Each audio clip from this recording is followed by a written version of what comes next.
cordial saludo para todos, bienvenidos a su programa Frente a la Realidad.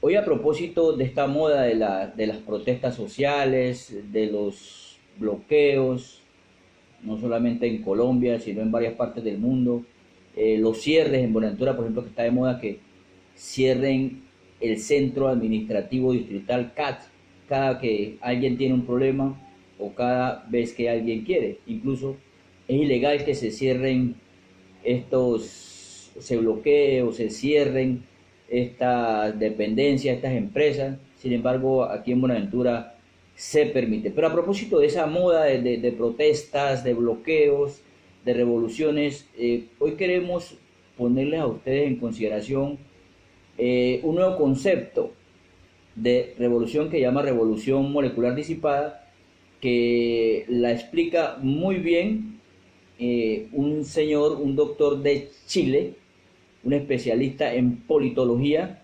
Él es chileno.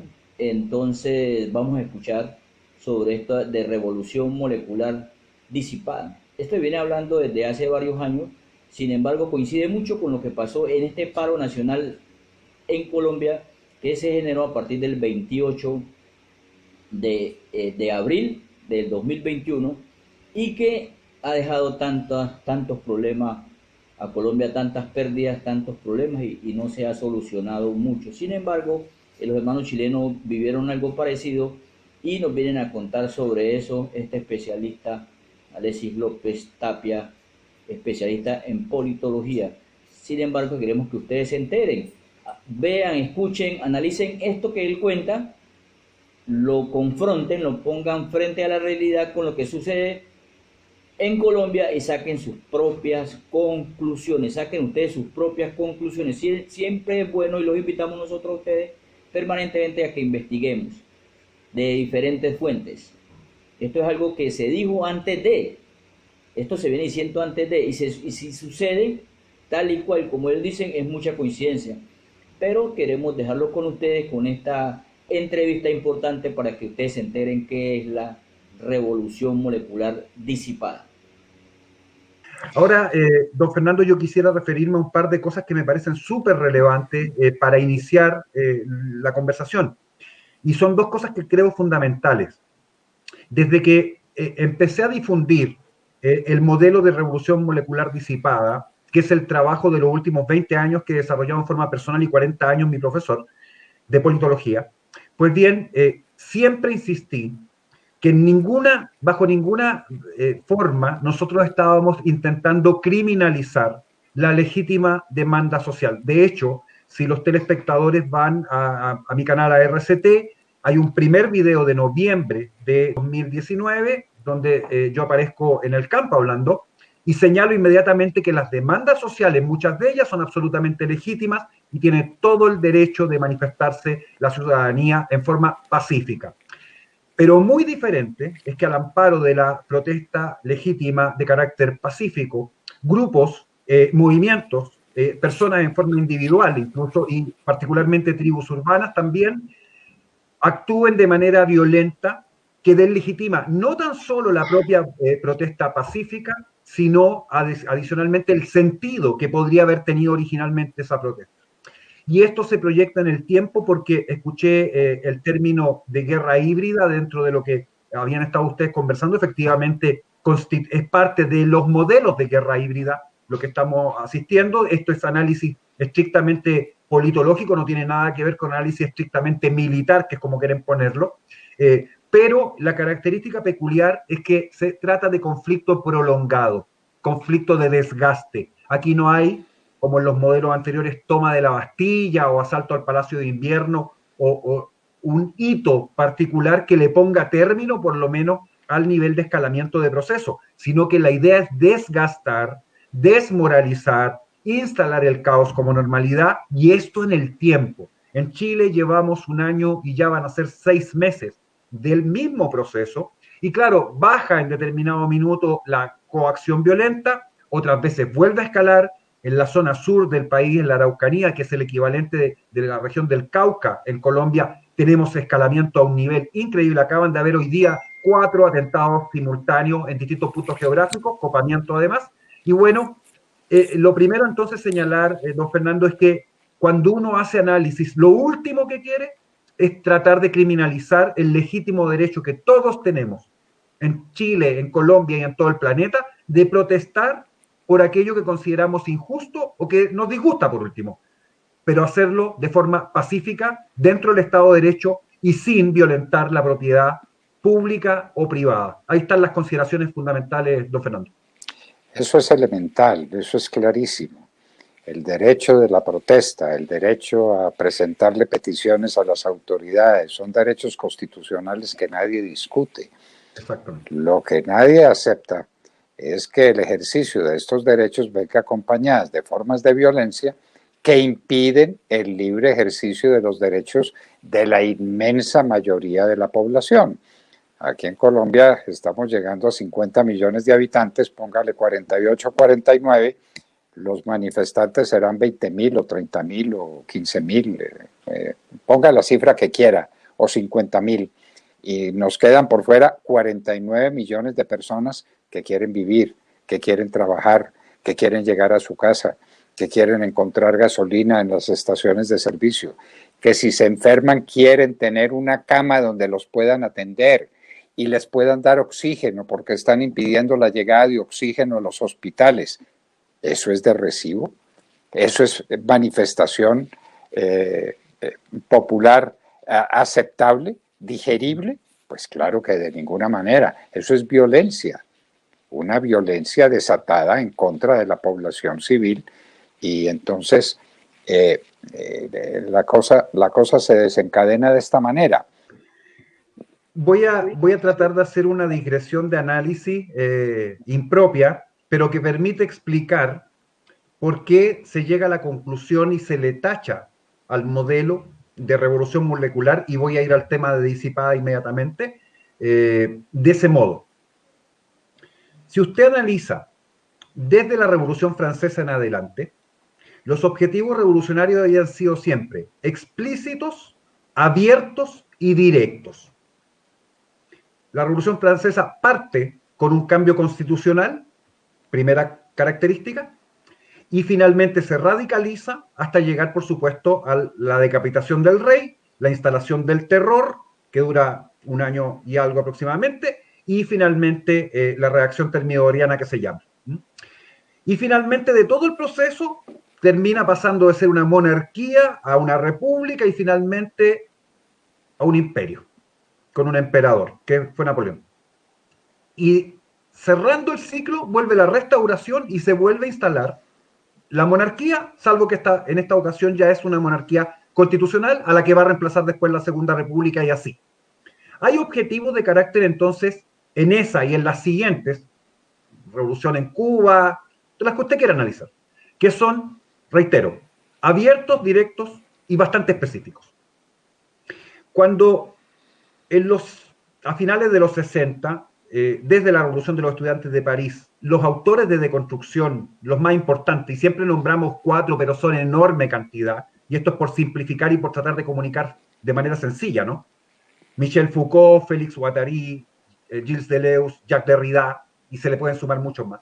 Bueno, cuando empiezan a trabajar el análisis de los modelos insurreccionales anteriores, se percatan de que en definitiva ya las grandes movilizaciones de masas típicas del siglo XX, con esa estructura vertical de conflicto que era vamos a ir por la cabeza del rey, una estructura que se asemeja por razones analógicas al ajedrez, y lo que tenemos que lograr entonces jaque mate al rey en todos los modelos anteriores, pero ya estamos en un proceso donde no hay gran capacidad de movilización social y donde un par de décadas después, o una década después aproximadamente, cae la Unión Soviética, se muere entonces el modelo de socialismo real en el mundo, se da por declarada la victoria falsa del capitalismo y viene la tesis de Fukuyama del fin de la historia, ¿no? Porque se acabó el enemigo. Y en definitiva las derechas dicen, en todo el planeta prácticamente, siguiendo a Fukuyama, bueno, se acabó, hay que olvidarse de esto y sigamos haciendo negocio, crecimiento económico, preocupémonos de lo que en marxismo clásico era la infraestructura. ¿Qué modelo? Y esta es la gran pregunta que se empiezan a hacer los propios teóricos de izquierda. Bueno, si ya se cayó este sistema, ¿qué modelo podemos ocupar?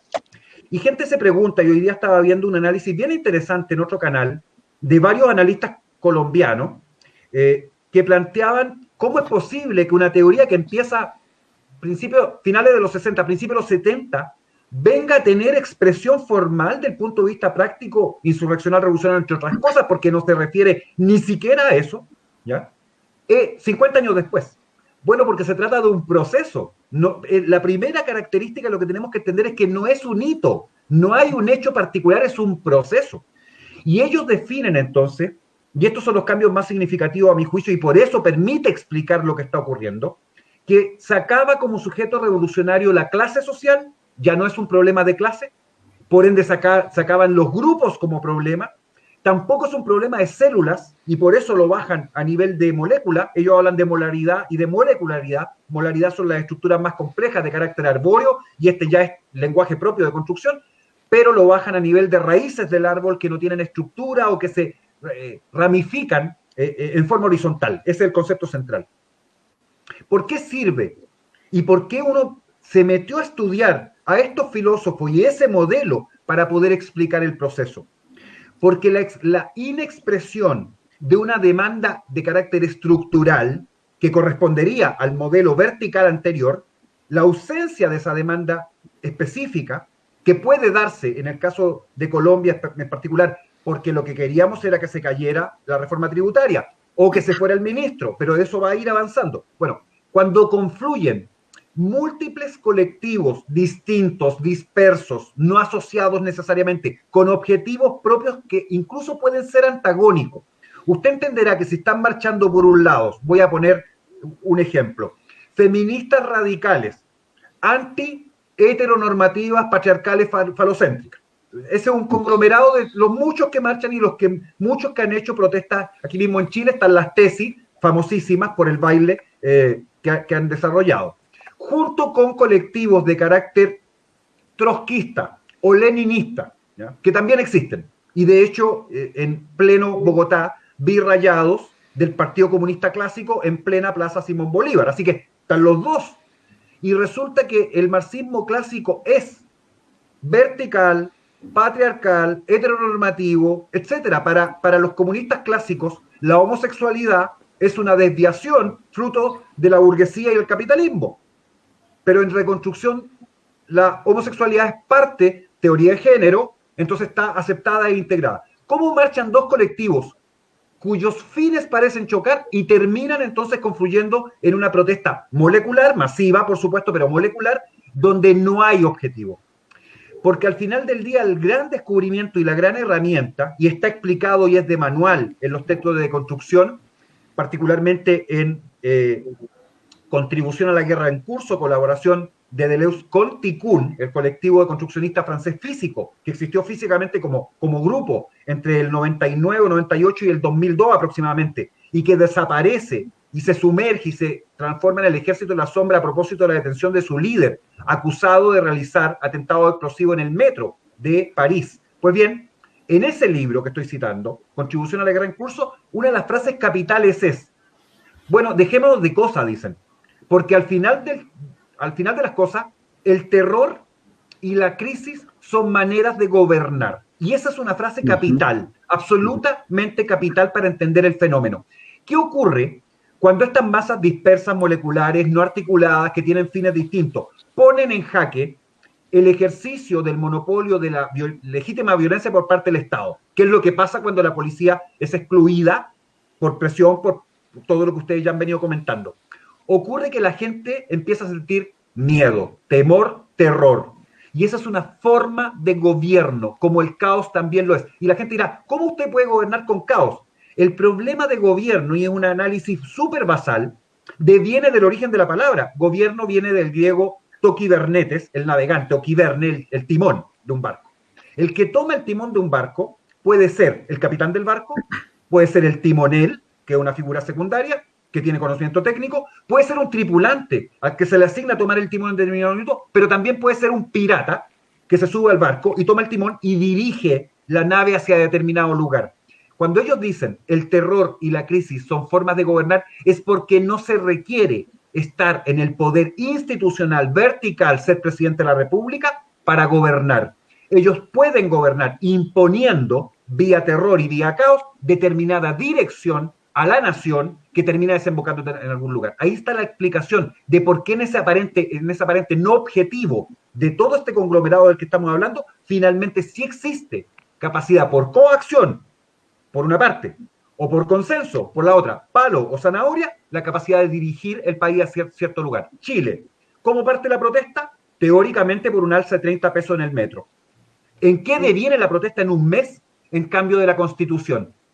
¿Qué tiene que ver 30 pesos en el metro con cambio de la Constitución? Aparentemente nada. Pero ¿cómo tomas el timón y haces que el país completo gire hacia allá y obligas a la clase política vertical, tradicional, institucional a aceptar una demanda, comillas, que viene de la calle, es decir, del movimiento horizontal y del movimiento en el fondo molecular? Ahí está la explicación, don Fernando.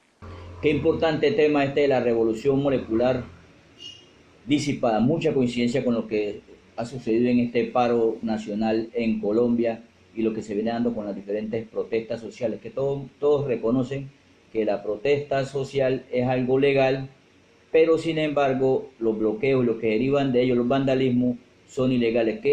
Ahí hay mucha tela de donde cortar, pero vamos a una breve pausa comerciales para que continuemos con esta entrevista.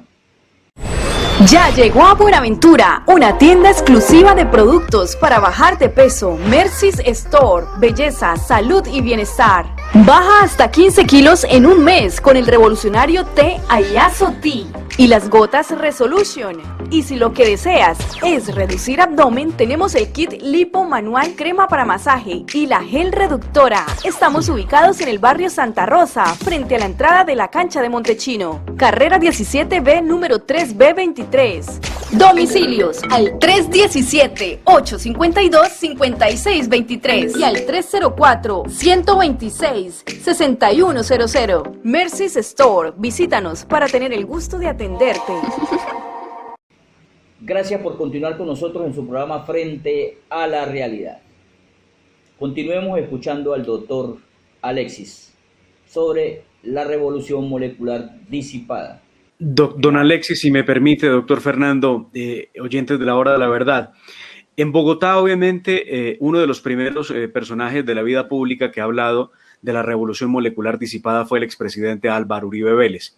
A propósito de eso, inclusive agentes de la extrema izquierda en la política, algunos han burlado de la teoría y otros inclusive la han tomado en serio y han borrado luego el trino porque hablan de la revolución molecular disipada y hablan de venceremos, de patria, socialismo o muerte. De hecho, ese trino desapareció porque pues evidentemente era ponerse en el foco de la atención nacional. Y entonces tenemos algunos sectores que niegan que exista esa teoría y que pueda llegar a ser aplicable en Colombia. Yo voy a hacer un breve relato de lo que hay para que usted nos diga a nosotros si usted cree que se encaja o no se encaja la revolución molecular disipada. Lo primero que han hecho es, bueno, como usted ha hecho, salir por una causa. La causa fue la reforma tributaria y pedir la renuncia del ministro Alberto Carrasquilla. Salieron el 28 de abril, o sea, hace 8 días, para poder manifestarse en contra de aquello. Lo primero que hicieron ese día fue lo mismo de siempre, vandalizar las estaciones de Transmilenio, del mío en Cali y de otros sistemas de transporte masivo en el país. Fue lo primero que hicieron, inclusive el metro de Medellín.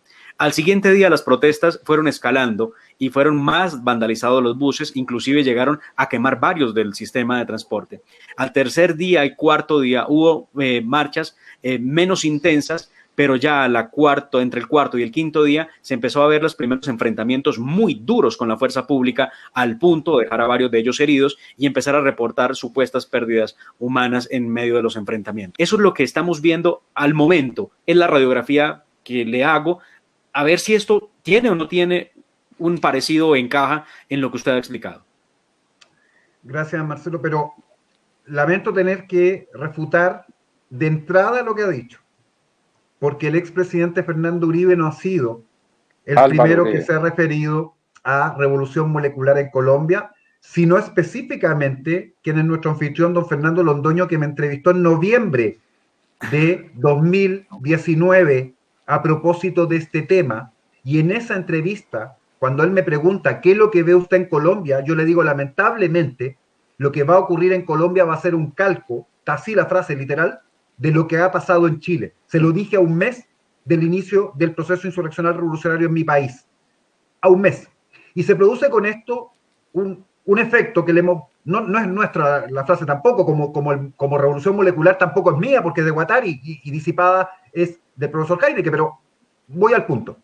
Se produce con esto un efecto Cassandra o un síndrome Cassandra. Cassandra era la sacerdotisa del templo de Apolo en Troya, que tenía la capacidad profética, pero que le habían quitado por una maldición que la gente que la escuchaba le creyera. Entonces es un problema grave, porque como yo sabía, estando en Chile, sin que en Colombia hubiese ocurrido absolutamente aún nada, que lo que iba a ocurrir en Colombia iba a ser un calco de lo que estaba pasando en mi país en ese minuto, porque hay que tener supuestamente algún tipo de capacidad profética para esto. Bueno, no se trata nada de eso. Es simplemente constatación de proceso. Y aquí quiero hacer una distinción formal segunda, porque mencioné el tema de no criminalizar la legítima demanda social al principio. La segunda es que la lectura que ha hecho el señor Petros particularmente y la gente de izquierda de Colombia que ha venido criticando lo que supuestamente yo he dicho, es que lo que yo fui a hacer a Colombia fue prácticamente a aleonar a la policía y las Fuerzas Armadas para que reprima la protesta.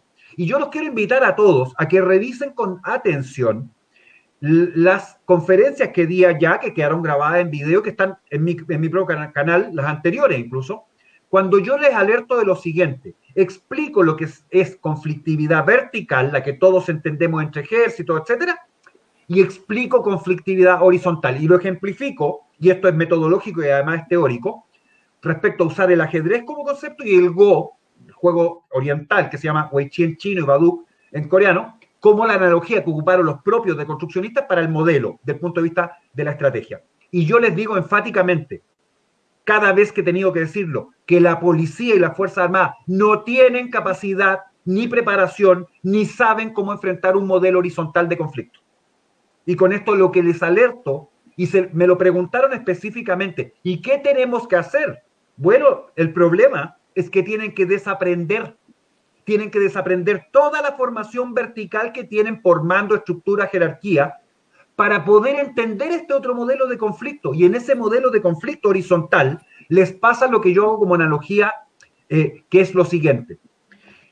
El modelo, y ni siquiera hablemos de revolución molecular si quieren, el modelo analógicamente, frente a una estructura que podría ser o bien de falange o bien de legión, de todas las estructuras de conflicto vertical tradicional, y ahí hice referencia falange griega, legión romana, pues bien, en este modelo no existe esa estructura. Este modelo es rizomático, ¿no? Del punto de vista de estructura. No tiene estructura. Luego, ¿qué se parece más o menos a eso? Una gelatina. Este movimiento parece una especie de gelatina que se mueve y avanza, pero sin estructura clara. ¿Qué ocurre cuando usted intenta pegarle un combo a una gelatina? Bueno, ocurre que usted entra la mano en la gelatina y la saca, y probablemente con restos de gelatina puestos en la mano, pero la gelatina permanece allí, porque carece de estructura que usted pueda golpear realmente. ¿Se entiende por qué entonces no sacan nada? Y acá lo probaron hasta nivel exhaustivo, con que la policía se desgaste y desgaste, tratando de verticalmente confrontar algo que es horizontal, no funciona. Lo que yo les fui a explicar fue justamente esto, que no funciona. Y con eso, y me permito, discúlpenme el mensaje en directo, decirle al señor Petros que deje de mentirle al país que yo fui, a leonar o a decir que la policía reprima en forma violenta a los manifestantes, porque todo lo contrario, les fui a explicar que no sirve el modelo. Y quiero ser enfático, ¿por qué? Porque a fuerza de difamarme y además tergiversar el mensaje que yo fui a dar, está dando con toda la explicación contraria a lo que yo fui a explicar. Para resolver conflictos horizontales, usted no puede recurrir a estructuras verticales, tan simple como eso, es tomar una pieza de ajedrez que podría ser un alfil y tratar de ponerlo a jugar en un tablero de Go. Eso es lo que yo digo analógicamente en la presentación, y todas las veces que tuve que decirlo lo expliqué. No les sirve. ¿Qué logran? Y ustedes acaban de señalarlo. Lo mismo que pasó en Chile. En Chile, por cada civil herido en las protestas durante 1 año y 6 meses, tenemos promedio 5 policías heridos. 5. Con heridas de baja consideración, contusiones, hasta fractura expuesta, rotura de mandíbula, pérdida de ojo y quemaduras, como ustedes ya las tienen, por uso de bombas Molotov. 5-1. Y no es que no haya heridos dentro de la población civil manifestante, por supuesto que los hay, pero ahí está la proporción en Chile. Y si yo hago las cifras que ustedes acaban de mostrar, qué curioso, de nuevo hay una analogía, es casi estricta, del 1-4 promedio, en que están ustedes hoy día. Les va a costar un poquito más nomás en llegar en el 1-5. Pregunta entonces, ¿van a seguir enviando a la policía a contener? La policía no reprime, es el lenguaje insurreccional. La policía contiene. ¿Qué contiene? Que se desborde, que escale más el conflicto. Esa es la función principal de la policía. Contención. Eso hace la policía. Van a irla a tratar de contener una gelatina que se le escapa por entre los dedos. Síganme con la analogía, por favor, porque es una forma fácil de entenderlo para la audiencia. La policía no tiene capacidad y lo que van a tener como resultado es lo mismo que ocurrió acá. Cada vez más policía herido, cada vez más población más asustada, cada vez población demandando más fuerza para contener la gelatina y la gelatina sigue avanzando. No es respuesta. ¿Y entonces no hay respuesta? No es respuesta. No es que no haya respuesta. Bueno. No es respuesta. ¿Qué hizo finalmente la policía? Dos cosas. Intentaron trabajar con cercos y contra cercos respecto a grupos particulares muy individualizados que estaban haciendo violencia estricta. Los lograron cercar, los emboscaron y los detuvieron. Este fue un momento muy particular dentro del escalamiento de proceso, porque no había ocurrido. Los grupos iban al choque, se replegaban, después finalmente llegaba la noche, se dispersaban, se diluían y de ahí se disipaban, ¿no? Revolución molecular disipa, una forma de entenderlo, porque disipación no significa exactamente eso, y ya voy a ir al punto. Bueno, sigo con la analogía. La policía los detiene, alrededor de 40 o 60 personas, ya la cifra se me ha perdido, y pasan al procedimiento de detención y llegan al tribunal. Jóvenes, promedio 17, máximo 35 años, muchos de ellos jóvenes de clase media alta con estudios universitarios. No estamos hablando de lumpen, no estamos hablando de gente marginada socialmente ni excluida desde el punto de vista económico, no. Clase media, común y corriente, incluso un poquito más. Los llevan y los pasan a proceso de detención y cuando llegan frente al juez, juzgado garantía, o el abogado por las garantías, por supuesto presente, y el juez dice, ¿y qué hicieron? Tiraron piedras, lanzaron bombas molotov, que eso tiene penalidad específica, pero hay que probarlo a la persona, no sacan nada con hacer la acusación a todo el grupo de detenidos, cada uno individualmente con fotos y con testimonios, etc. Bueno, pero las pruebas, fotografía, lo típico. Y el juez dice, bueno, pero ¿y? Esto es mera falta. Esto es mera falta. Todos libres, no quedó ni uno detenido. Y la policía hizo un tremendo esfuerzo para tener a 40 o 60, da lo mismo, mientras tenías 200 o 300 que no estaban con posibilidad de ser contenidos, que seguían haciendo las cosas. Fue tal el desgaste de la policía en Chile que finalmente cedieron el territorio. Y ellos tomaron, y esto es parte de modelo de construcción y de revolución molecular, reterritorialización y territorialización, me apropio del terreno. Tomaron entonces, finalmente, largos meses, Plaza Baquedano, rebautizada teóricamente como Plaza de la Dignidad, con la profanación constante y continua de uno de los mayores héroes de la historia nacional, el general Baquedano. Y la policía se replegó. Y al final los miraban. Llegó a ser tan ridículo, si quieren, que los propios manifestantes, estando ahí en Plaza Baquedano, ellos hacían de policía de tráfico, porque controlaban el paso de los autos, y Carabineros los miraba, porque además es suplantación y por supuesto desplazamiento y reemplazo de la autoridad legítimamente constituida. Ese es el modelo. Revolución molecular, quiero que me disculpen todos los que lo han entendido mal, incluido Petros, que todavía no lo entiende. Revolución molecular no tiene nada que ver exacta y estrictamente con los hechos de violencia que ustedes están viendo. Eso es parte del proceso, pero no es el fundamento del proceso. El fundamento del proceso, porque estos son postestructuralistas, postgramscianos, es que lo que están conquistando es territorio físico, sí, por supuesto, por eso están los cercos a las ciudades, por eso ustedes tienen desabastecimiento hoy día, etcétera, imposición de terror, etcétera, cero problema. Pero el fundamento real es cambio de la conciencia, es conquista ideológica. Ese es el fundamento de revolución molecular, no tiene nada que ver con corte calle, qué sé yo, esos son medios para. ¿Medios para qué? Para cambiar la creencia. Ese es el objeto fundamental del proceso, hegemonía ideológica, porque cambió con Gramsci de apropiarnos de los medios de producción, infraestructura, a apropiarnos de la creencia, superestructura. Eso lo tomaron los deconstruccionistas y ahora le agregaron este modelo, donde cualquier persona con justa o injusta razón, con razón o con emoción, o solo por deseo, y ahí están las categorías Guattari en pleno, demanda un reconocimiento, un derecho que siente que se le ha sido negado, aunque lo sienta. Por eso él habla de la revolución de los deseos. Ahí está la categoría específica.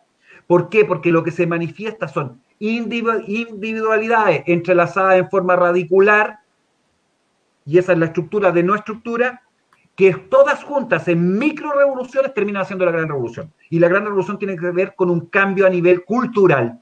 Y eso es lo fundamental, que reemplaza entonces el sistema de dominio o la episteme dominante. Y esto es para que la gente que sigue hablando del teórico chileno y qué sé yo, entienda que yo simplemente lo que he hecho ha sido difundir y divulgar desde el punto de vista más sencillo posible para que todo el mundo lo entienda, este modelo que es propio de estos autores post-marxistas clásicos. Ahí está, ¿ya?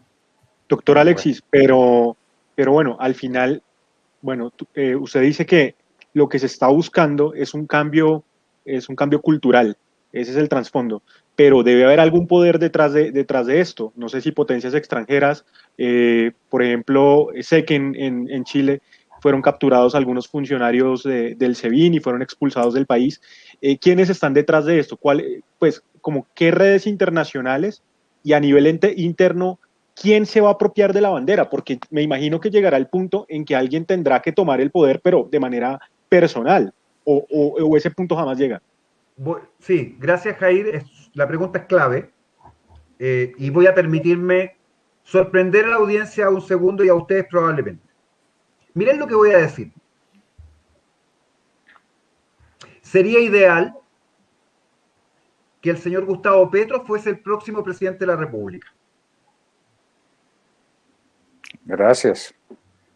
¿Qué tal el deseo? Escúcheme, don Fernando. Yo sabía que ustedes iban a abrir los ojos. Si usted quiere, se lo prestamos. Sí, no. Quédense con él, por favor, y voten por él. Y por favor, que los colombianos voten por Gustavo Petro. Por lo siguiente. Porque el problema de esta izquierda caviar, como la que representa Gustavo Petro, de esta izquierda post-revolucionaria, después de salir y ser guerrillero, integrarse a la sociedad civil y hoy día hacer loas a la paz y que no haya violencia, por supuesto, de parte de los policías contra los manifestantes, es que si llega a resultar electo presidente de la República, cosa que no va a ocurrir, así que quédense tranquilos porque eso no va a pasar. Pero bueno, por eso les digo, ojalá que ocurriera, ¿ya?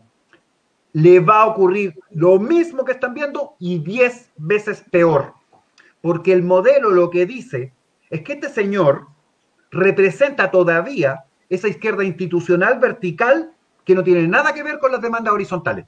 Nada. De hecho, equivale a lo que ocurre cuando llega, lo voy a poner en términos ahora en revolución anterior, francesa para que todo el mundo me entienda, cuando la montaña, el grupo más radical dentro de los jacobinos, Danton, Marat, Robespierre, efectivamente logran el poder. Vamos a suponer que este caballero logra el poder. E inmediatamente la contra empieza al interior del propio proceso. Y por eso viene después Termidor. Le ocurriría exactamente lo mismo y con peores características. Porque ¿con qué legitimidad, estando ya de presidente y habiéndole quitado el piso, lo voy a decir en forma muy trivial, a la policía y a las Fuerzas Armadas, durante todo el tiempo que hemos visto, de que están cometiendo abusos, que violan los derechos humanos, que matan gente, ¿con qué legitimidad él, como presidente de la República electo, va a mandar a esa misma fuerza policial a contener a las protestas que se le van a detonar a él en el contexto de su propio ejercicio? Porque como no tienen objetivo definido, basta que usted cambie el personaje y da lo mismo. Las protestas van a ir contra él igual. Reitero, no es que vaya a ocurrir, pero eso es lo que ocurriría necesariamente, porque los sectores que están realmente impulsando, y voy con la pregunta inmediatamente contigo, Jair, no tienen que ver con la representación vertical formal de la autoridad. Esto es un proceso horizontal molecular, es otra cosa. Lo segundo, en todo proceso insurreccional, interno, Jair, siempre, siempre hay fuerzas externas, siempre. Esto es una constante histórica. Así que si quieres una respuesta, Jair, ¿quién está detrás de esto? Por supuesto que las brisas bolivarianas del señor Maduro, pero más importante, Diosdado Cabello. Yo estoy en su lista a partir oficialmente de hoy, estoy amenazado por el clan de los soles, el cartel de los soles. Que me acaba de publicar y me acaba de hacer el tremendo reconocimiento de mencionarme explícitamente en su programa de ayer, y detrás de eso, la verdadera inteligencia y estrategia operante siempre, que es la inteligencia cubana, que es la que realmente piensa en todo esto. Ahí está la respuesta, Jair. Bueno, esperamos que le haya servido a ustedes esta información de la revolución molecular disipada.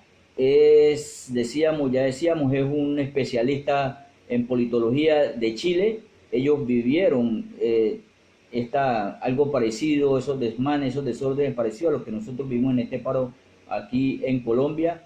De todas maneras, es importante dejarles a ustedes la inquietud de que sigan escuchando, investigando en diferentes fuentes, porque estas cosas que suceden, si es verdad que esto es así de programado, hay que ponerse las pilas. Si no, buscar la realidad, porque de todas maneras el próximo año, en el 2022, vienen elecciones de Congreso y presidenciales, y eso es fundamental que la gente tenga claro qué es lo que realmente está pasando. Si es que nos están inventando las cosas, si es que nos están manipulando, o si es que en verdad se necesita cambios. No, los cambios sustanciales se necesitan porque realmente los hechos son los que hablan y Colombia está viviendo muy mal. Pero sí que no nos vayan a meter el gol si es que estas cosas son verdades. Entonces los invitamos hasta otro programa para que ustedes y nosotros estemos frente a la realidad.